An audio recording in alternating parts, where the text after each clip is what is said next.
it's after 1. I apologize for the delay. I know your time is important to you. I had to answer a phone call from one of our speakers who cannot be here today. But my name is Jared Marlow, and I am both the president of the Colonel George Waller chapter of the Sons of American Revolution, and I'm a board of director on the board of directors for the Martinsville-Henry County Historical Society. So I've been double busy today. But I'm glad to have you all here on this wild weather Saturday. I apologize for it being indoors. I would have loved to have things outside, but it could be raining here in 15 minutes, and I don't want to lug all of this and all of you outside just to get rained on. I figured we could settle by sitting in a nice cold air conditioning and cushioned seats.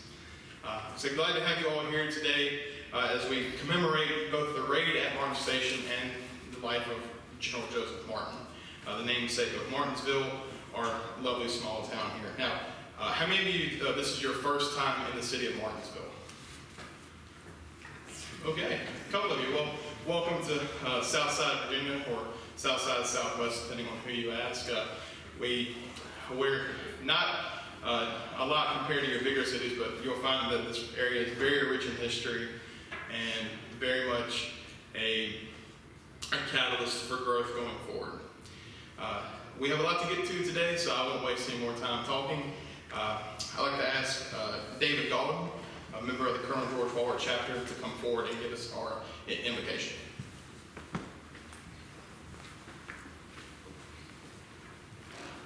Good evening. Let us go to the Lord in prayer. Dear Lord, thank you for this time we can come together, fellowship, celebrate, and study the history that surrounds us. Let us cherish this time and strive to live lives worthy of the gifts and responsibilities that our forefathers fought and sacrificed for us to have. Give us courage and strength to stand tall like those patriots not forgotten. Be with the leaders of this country and this great Commonwealth of Virginia. Help us to remember that not a city nor a nation rises or falls without your blessing. Thank you for the salvation that we have in your Son, Jesus. In your name we pray. Amen.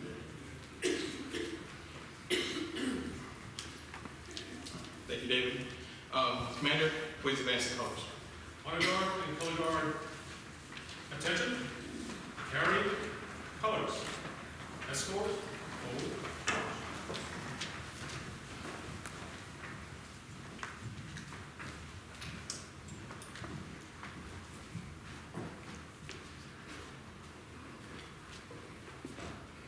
Escort. Halt. Left face. Honor guard, advance the colors. Honor guard. Whoa. Move.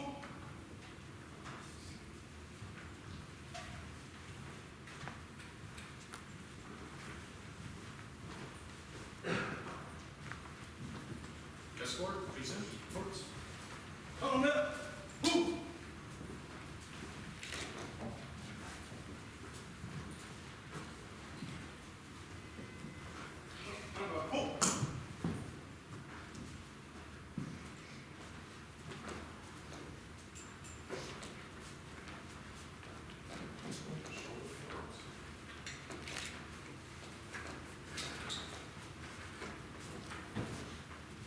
Left. Peace. I'd now like to ask Mabel Peters, Regent of the General Joseph Martin chapter, NSDAR, to come give us the pledge to the flag. Please give your attention to the Guard, pledge to the present, American flag. purpose.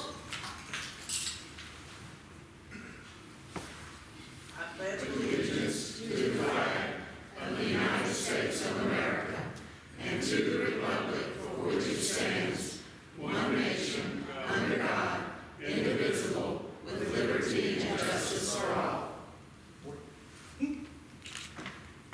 Guard. Order. Horse. Guard. Host the colors.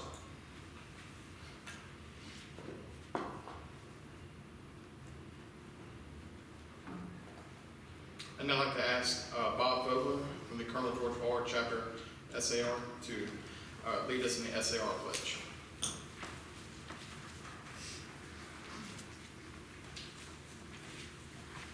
We descendants of the heroes of the American Revolution, who by their sacrifices established the United States of America, reaffirm our faith in the principles of liberty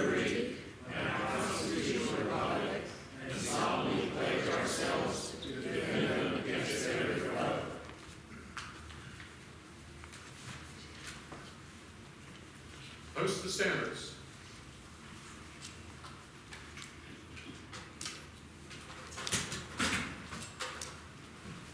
Hold our left, peace. Forward, march.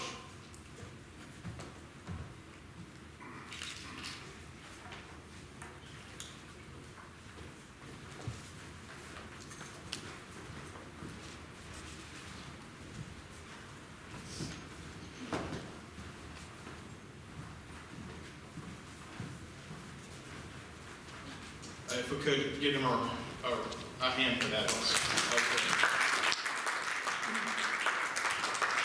I'd like to thank the Henry County Honor Guard and the Virginia SAR Color Guard for that. That was a very hastily planned thing. They took an outside ceremony and brought it indoors into a small room. So I thank them for that. I think Chris, who was the commander, he's done an excellent job, and we're certainly glad to have both him and the Honor Guard out today. So now we're going to move to the greetings portion of today's event.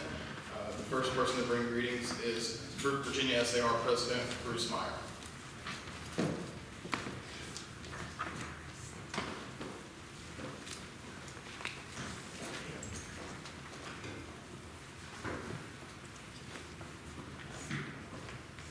Good afternoon. Greetings to you all from the Virginia Society of Sons of the American Revolution, from our 2,000 members in 30 chapters throughout Virginia, and especially from the gentleman here in the southwest side of the state. And I want to thank everyone for coming out today to give our honors to Joseph Martin. Thank you all.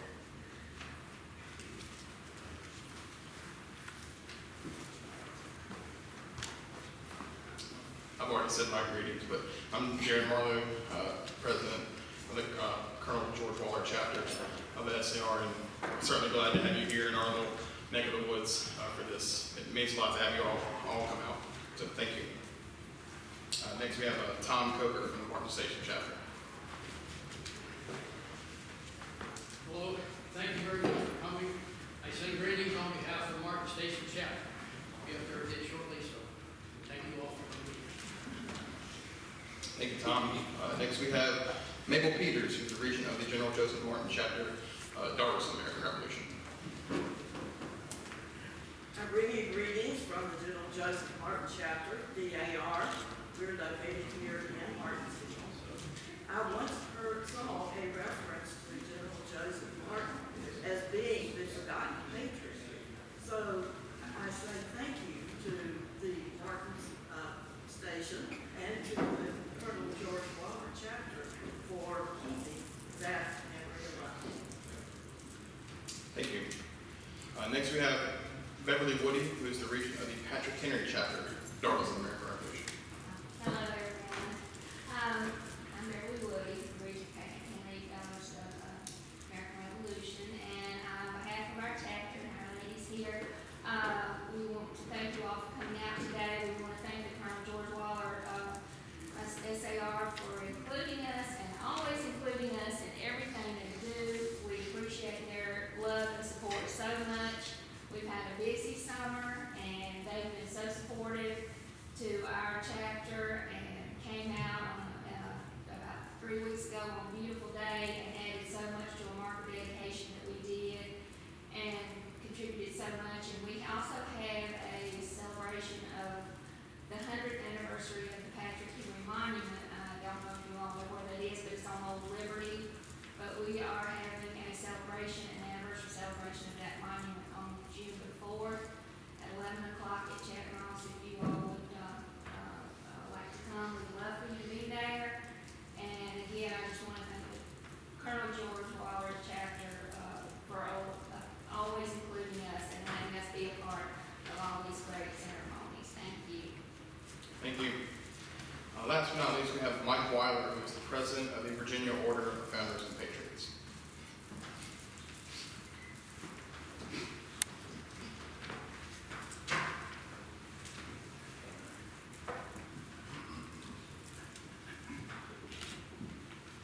Good afternoon and greetings from the Virginia Society of the Order of the Founders and Patriots of America, as we honor the memory of a true patriot, General Joseph Martin.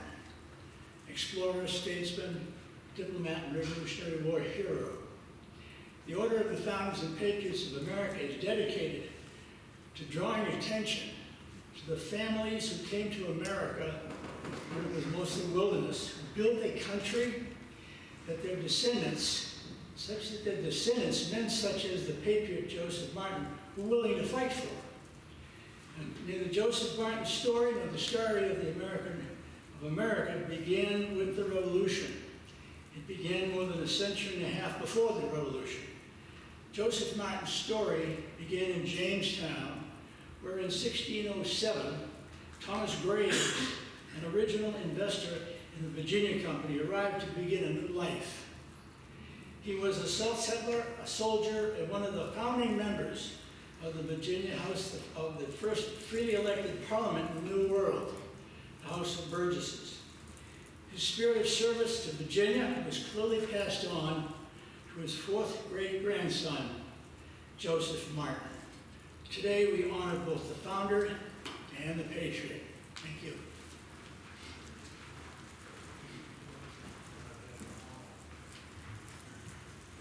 Thank you, Mike. We have a fantastic slate of speakers today, so I'm looking forward to getting them. First, we have Tom Coker from the Martin Station chapter, who is going to talk to us about the raid in Martin Station.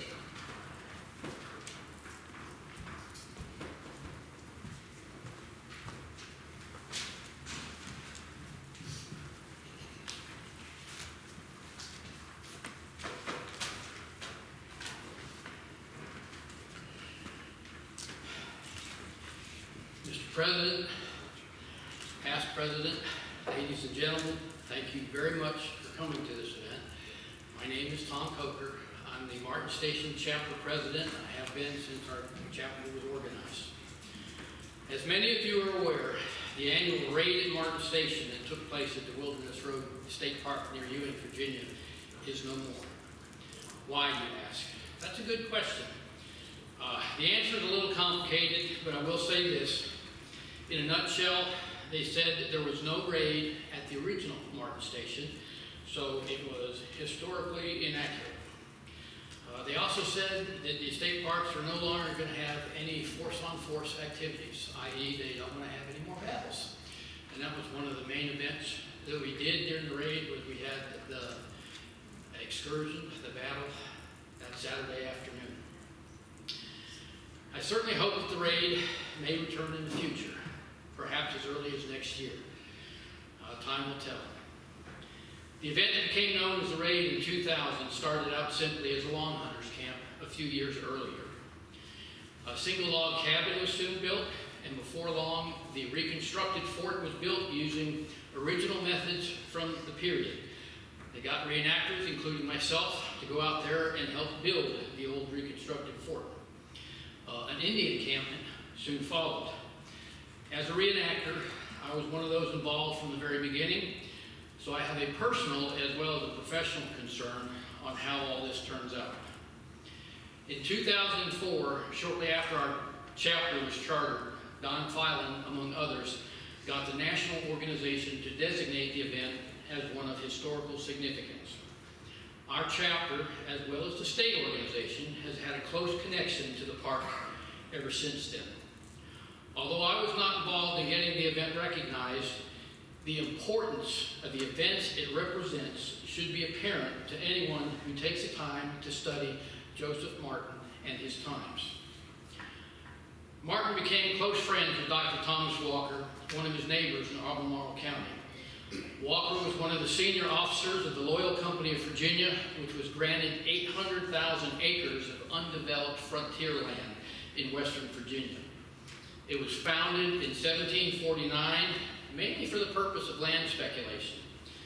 Thomas Walker's expedition in 1750 into what is now Kentucky was an attempt to lay claim to that land. Unfortunately, disputes with similar organizations effectively kept settlement at bay. In 1753, the original 4-year charter was extended, but unfortunately, the French and Indian War ground all potential settlement to a halt. The charter was not renewed again until 1763. Unfortunately, if you're aware and remember, the Royal Proclamation of 1763 forbid settlement west of the Appalachian Mountains. In early 1769, Walker offered Martin 21,000 acres if he could settle on company land, despite the fact that it was located in Indian territory and was protected from settlement by the Royal Proclamation. Martin, however, jumped at the chance. On the 26th March of that year, he and his party arrived at what would now be part of Rose Hill in Lee County, Virginia, the very western part of the state. They quickly cleared some land and built some cabins. One day, a group of Cherokees came into Martin's camp. Before long, one of the braves grabbed his rifle and tried to take it from him in a scuffle and shoot. Gotta talk this right. Long drive.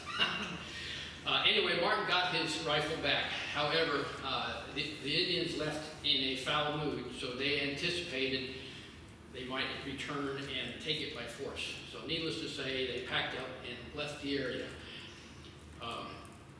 Martin, however, had satisfied Walker's stipulations for acquiring the land, so he nominally maintained ownership. In 1775, Martin was made an agent of the short-lived Transylvania Company, responsible for the Powell Valley area, again in Western Virginia. This also served as an entry point into the assumed Kentucky Transylvania lands. The Loyal Company and the Transylvania Company had legally competing claims to the ownership of the land in the area. So one of the things that was accomplished with this was Martin, instead of having competing claims, Martin got his land because they decided to say, okay, we're not going to fuss over that. Martin and a new party of settlers promptly returned to the area, and they tried to settle the same area that he had tried earlier in 1769. They quickly built a rectangular fort that included a number of internal cabins. However, the Indians quickly ran Martin and the new settlers out shortly after it was completed. Now, the fort was later described in one of the letters that one of the settlers wrote, and the description that he gave of the fort was what was used when we reconstructed the fort there at Wilderness Road State Park not too long ago. In part to Martin's experience with the Indians, in 1776, Martin was appointed Indian agent to the Cherokee by Governor Patrick Henry. He set up shop near Kingsport in present-day Tennessee, and he soon took a Cherokee wife of high standing. The Cherokee generally expected outsiders to do this, particularly if they're going to trade among the tribe members.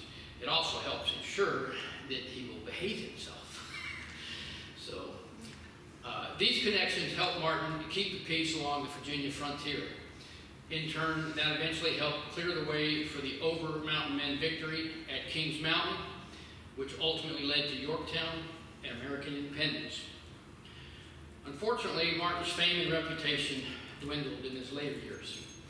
He attempted to walk a fine line, both fighting and supporting both the Indians and settlers. His involvement with the Treaty of Hopewell in 1785, which was looked at as both a land grab by the Cherokee and congressional control over supposed state and local issues by the settlers, kind of sealed his fate. In addition, he had difficulties with both the officials and the settlers of those who attempted to form and organize the state of Franklin.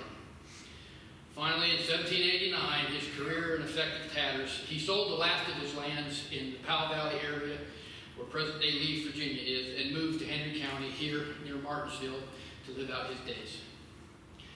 Now, from this quick summary, one can understand the importance that Joseph Martin had in the formation of our republic, particularly within the areas of Virginia, Tennessee, Kentucky, and both of the Carolinas.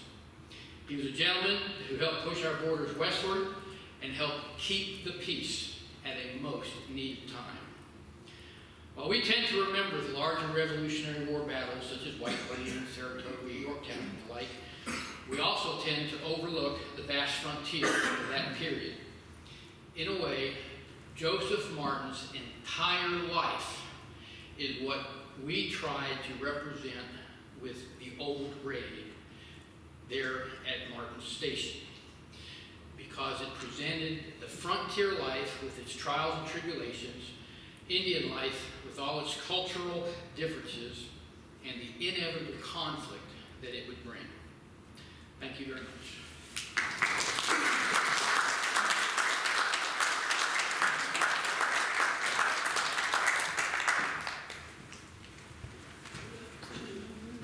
Thank you, Tom. I'm certainly glad that you can make a trip down to Martinsville here to talk to us today. That's certainly a great piece of history that is sadly being overlooked. Next, we have W.C. Folks to speak on General Joseph Martin, and W.C. is the 5th great-grandson of General Martin, so he is a direct descendant.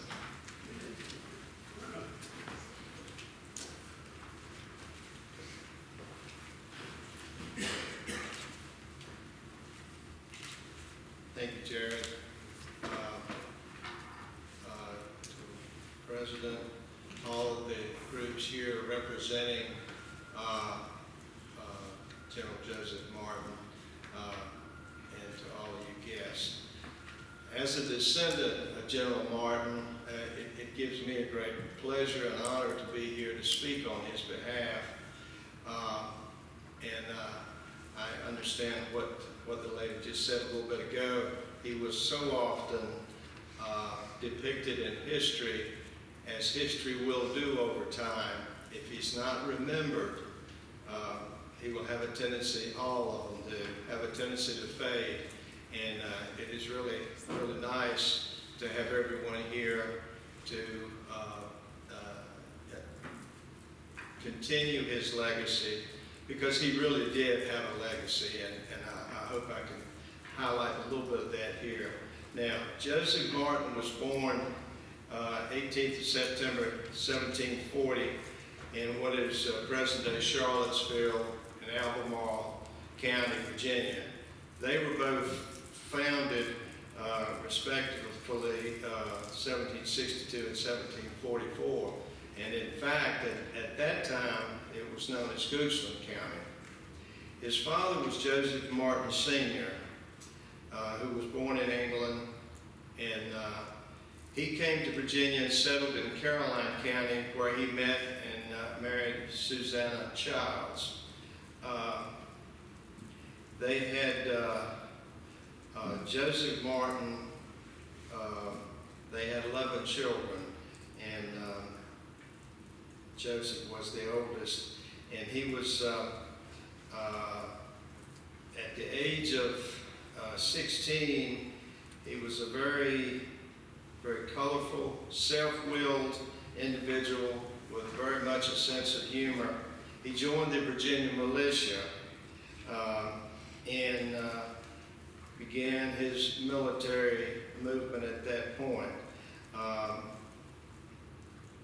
and continued on pretty much the rest of his life. He married his first wife, Sarah Lucas, in 1762 in Orange County, Virginia, and they had 7 children, and she passed away in 1782 at Scuffle Hill, which is here in Henry County, just south, I think, of the city. It's multiple places referenced as Scuffle Hill, so I wouldn't try to give anyone directions there. This was also not far from the 10,000-acre Leatherwood plantation of his good friend Patrick Henry. And Patrick Henry appointed him Virginia's agent to the Cherokee Nation in 1777. Then as a brigadier general in the Virginia militia during the American Revolutionary War, in which Martin's frontier diplomacy with the Cherokee Nation was credited with averting multiple Indian attacks. One in particular, I think, is referenced already, where the Indians would have been attacking and caused a tremendous problem with a group of Scotch-Irish settlers, and that was at the Battle of Kings Mountain and Cowpens also. And both of those together really hastened the ending of the war at Yorktown. that's just one of the things there that he gets a little credit for, because in the military, so many things are done out in the field, in combat, and only those that are there and those that are keeping the records know exactly what these things were. And they are the only ones that can really connect it and tie it to the ultimate victory. And in those days, there was not a lot of communications, so it's totally to the hands of the historians. And if it doesn't get picked up along the way, it will fade. And so that's where we have to come in there. General Martin served in the legislatures of at least 3 southern states and was a long hunter. In case you don't know what a long hunter is, that is something that is almost identifies solely for Southwest Virginia, a little bit of Kentucky and Tennessee, and it was a group of hunters, probably 2, 3, maybe 4, usually no more, and they would go out hunting for maybe 3, 4, 5, 6 months at a time. They knew what they were going after, and that's just what they were. I couldn't begin to ever qualify for that, but that's what it is.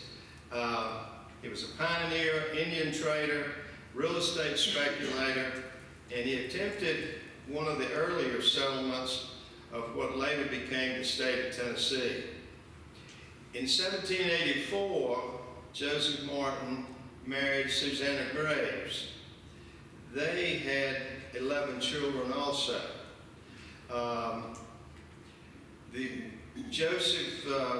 The oldest son, which was Colonel Joseph Martin, is probably the one we hear the most, because he did have a home here, and it was referred to as the Greenwood Plantation, and it still stands, not in its original location, because it was taken apart and put back together, and it's still standing, and it's a very attractive place. And if any of you here for the first time or whatever, it's very easy to drive by. We can certainly help you with the directions. It's not difficult at all to find. Another of his sons was Patrick Henry Martin, who General Martin named after, of course, his friend and sometime neighbor, Governor Henry.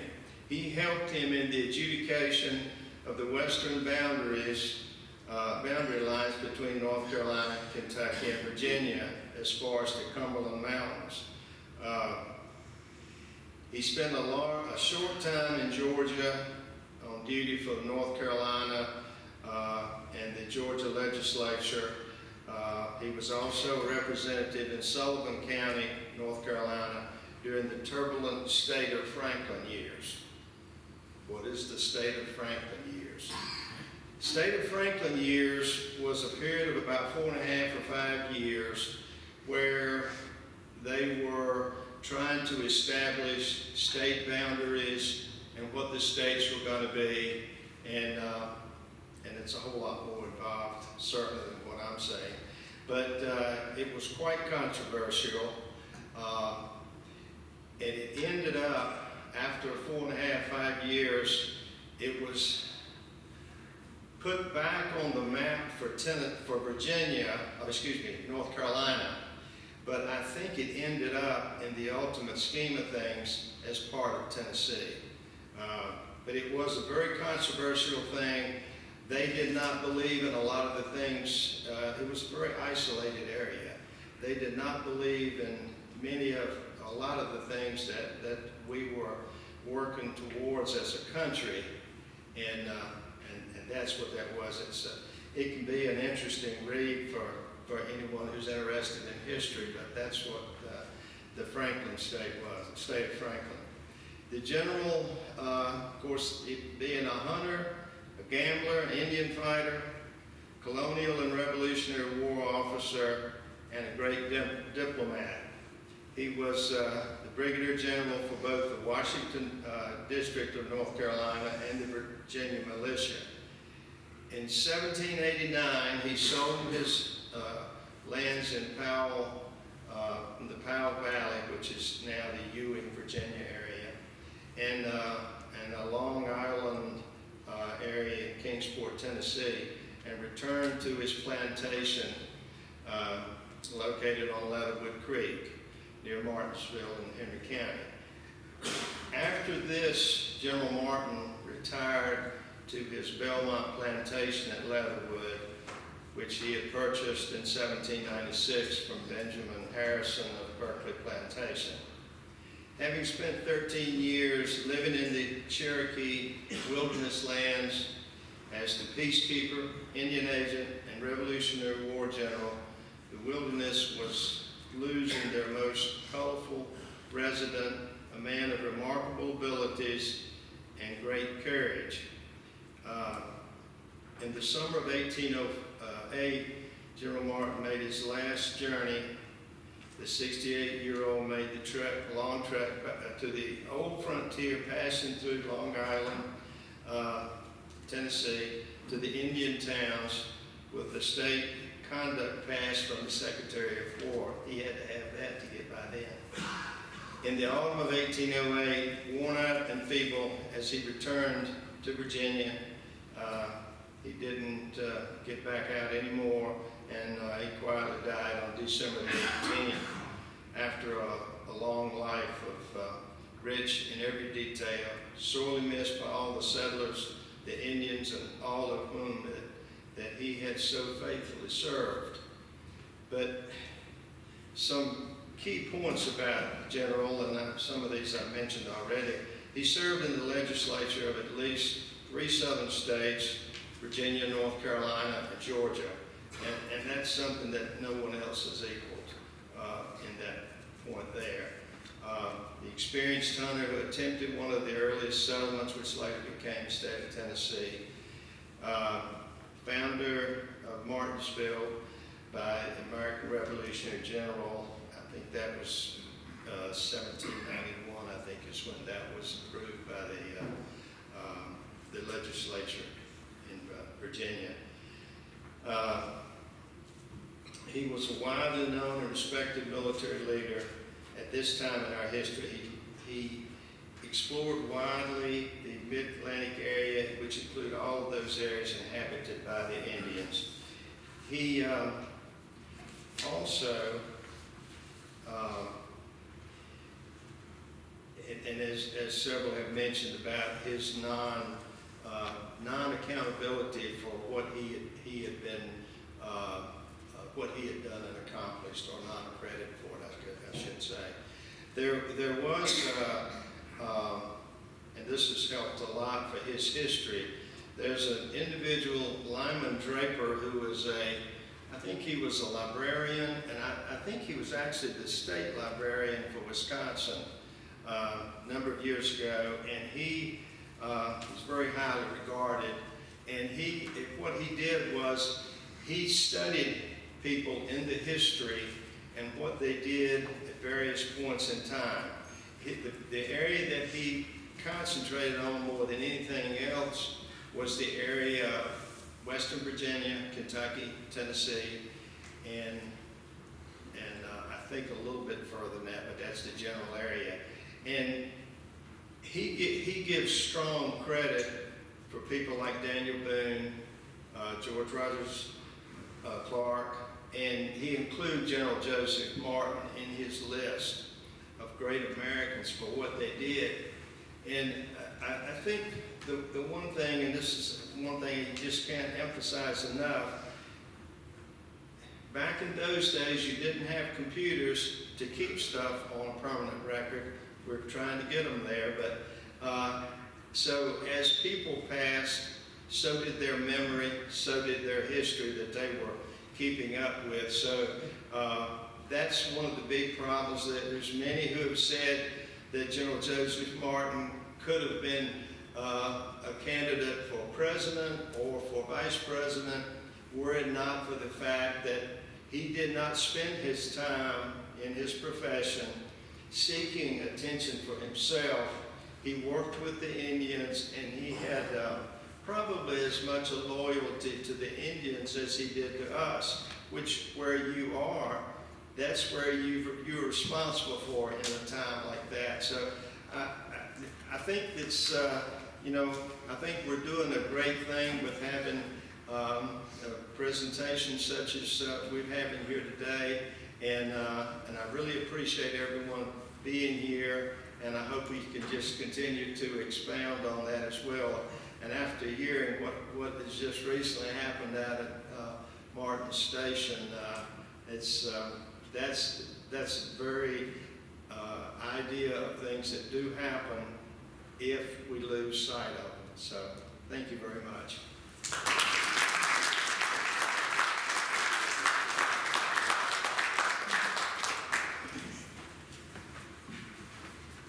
Thank you for that, WC. A couple things to add to that. If you haven't seen it downstairs, that's where inside the room where we put the wreaths, there's a portrait of General Joseph Martin on the wall, but there's also portraits of Colonel Joseph Martin and his wife and their son, Little Joe. They're also down there. And they were at one time hanging in the Greenwood Plantation, which has since been moved over to Mulberry Street.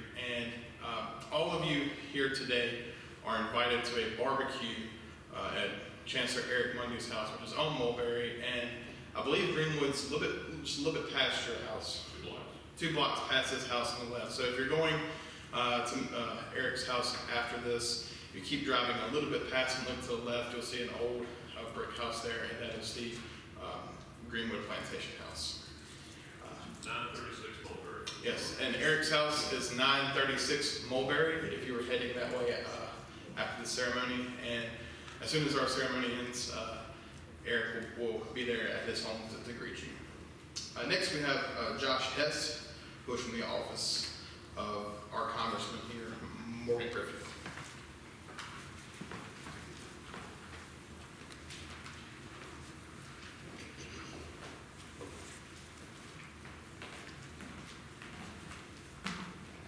Well, good afternoon. As Jared said, my name is Josh Hess. I'm the district director for Congressman Griffith. The congressman sends his regrets that he could not be here today.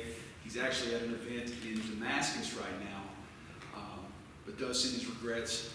Grateful to be here. Thank you for the invite. It's an honor. The congressman did prepare some remarks on behalf of this occasion, and I'm going to read them now. Greetings. I would like to extend greetings to all gathered to celebrate the life of General Joseph Martin. I am sorry I'm not able to join you in person, but I share with you the desire to honor this hero of the Revolution, as well as all of the founding generation that brought our country into being. One does not have to look far in Virginia to find some legacy of the Revolution. Many of the jurisdictions I represent in Virginia's 9th Congressional District take their names from a soldier or statesman of that era, including, of course, Martinsville and Lee County. It is fitting that we continue to commemorate these individuals. We gave their names to our landscape because they gave their efforts to our liberty. Honoring their memory means honoring the best of the ideals for which they spoke, wrote, and fought. In the life of Joseph Martin, soldier, trapper, surveyor, negotiator, and public servant, we see the spirit that settled Western Virginia and pushed America beyond the Appalachians. Like many colonists, he fought alongside the British during the French and Indian War, a conflict that started when George Washington was dispatched to disputed territory in the Ohio Valley. Victory in that war ended the threat posed by the French, but introduced new issues into life on the frontier, and Joseph Martin would be at the center of them. As a surveyor and trapper, Martin explored the frontier and ventured into the Powell Valley. He established what became known as Martin Station, a vital waypoint for Daniel Boone and the settlers that followed him into Kentucky. These occupations brought him into contact with the Native Americans of that area, a relationship that mirrored the coexistence and conflict that marked the colonial experience. When the Revolution came, Martin drew on his experience and contacts with the natives to support the cause of independence along the frontier. We often link the war's heroes with specific battles or moments. We remember Washington crossing the Delaware, Patrick Henry crying, "Give me liberty or give me death," and Richard Montgomery falling in the snows of Quebec, it is no discredit to Joseph Martin that his greatest accomplishments in the war were the battles that were not fought. Appointed by the Governor Henry in 1777 as agent and superintendent of Indian Affairs, he was charged with keeping peace with the natives, countering the work of British agents seeking to enlist them as allies, and mediating disputes between them and settlers. He undertook this difficult work with patience and courage, and his success ultimately helped achieve victory in the war. When British forces turned their attention to the south, the Native Americans in the region, thanks to Martin's efforts, were largely at peace with the settlers, freeing the frontiersmen to fight and win at Kings Mountain. Victory for the Patriots at Kings Mountain ushered Lord Cornwallis down the road that led to Yorktown. Martin held his position as agent until 1789 and also held the roll from North Carolina. Relations with the tribes did not stay peaceful throughout that time, but he sought to treat them fairly. He continued to be a leader of settlement and held positions of public trust in Virginia, North Carolina, and Georgia. Ultimately, he returned to Virginia, and his final resting place is in Henry County, named after his associate and fellow patriot. The life of Joseph Martin captured a range of experiences and contradictions common to the settlers who pressed beyond the Appalachians. He fought with the British and against them. He treated with Native Americans and tangled with them. As an explorer, surveyor, settler, and farmer, he helped to tame the wilderness for his generation and their descendants. It could be a hard life of uncertainty, violence, and privatation, but it was also a life of adventure and accomplishment. When Daniel Webster spoke at the laying of the cornerstone of the Bunker Hill Monument, he told his audience, "We can win no laurels in a war for independence. Earlier and worthier hands have gathered them all, but there remains to us a great duty of defense and preservation, and there is open to us also a noble pursuit to which the spirit of the times strongly invites us. Our proper business is improvement." We can say the same today. The work of General Joseph Martin is not ours to do, but his work is entrusted to us to preserve and perfect. A fine way to perform this task is to hold events like this to honor him and others of his generation. I thank you all for the invitation to share my thoughts on the occasion. I remain sincerely yours, H. Morgan Griffith, Member of Congress.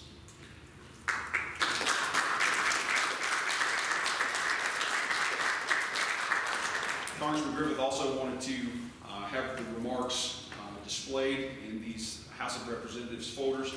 And in each chapter, the Martin Station chapter and the Colonel George Waller chapter may take a copy back to their respective places. Thank you.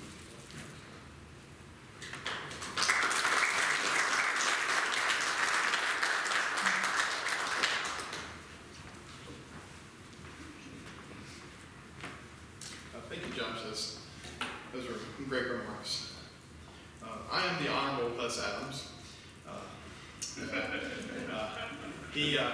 He could not make it today. For those of you who came in later and saw me outside on the phone, I apologize if I was rude and trying to, or didn't acknowledge you. I was actually on the phone with Mr. Adams.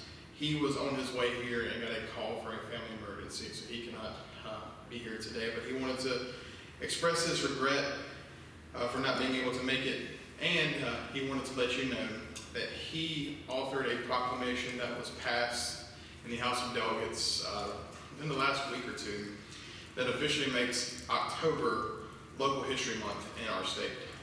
So he wanted to let you know that he is an advocate for local history and he's championing it on the state floor, but unfortunately he could not be here today.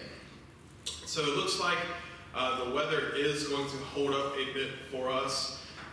So if you would like to, we're going to go outside and do the wreath presentations in front of the monument. A way that this will probably go best is if you want to place your wreath in front of the courthouse steps, and then you can step to the side to do your salute or bow to the monument for Joseph Martin. That will probably be best. And we will do the last few pieces of the ceremony outside. But before we dismiss to go outside, I believe Colonel King had an announcement that he would like to make. Kind of graphic you to do that. No, here on the 12th of June,